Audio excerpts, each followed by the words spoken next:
অলৌকিক রহমত। অনেক আগের কথা। এক রাজ্যে রাজা ইব্রাহিমের শাসন ছিল। তার একটি ছেলে ছিল যার নাম ছিল ইউসুফ। ইউসুফের বয়স যখন 10 বছর, তখন একদিন রাজকীয় বাগানে খেলতে খেলতে সে হঠাৎ নিখোঁজ হয়ে গেল। প্রাসাদে হাহাকার পড়ে গেল।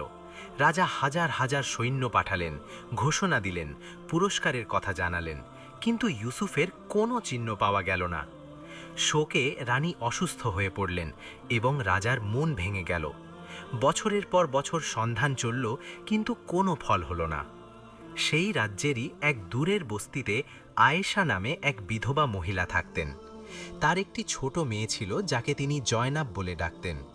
জয়নাবের বয়স ছিল 7 বছর। আয়েশা প্রতিদিন কঠোর পরিশ্রম করে নিজের ও মেয়ের ভরণ পোষণ করতেন।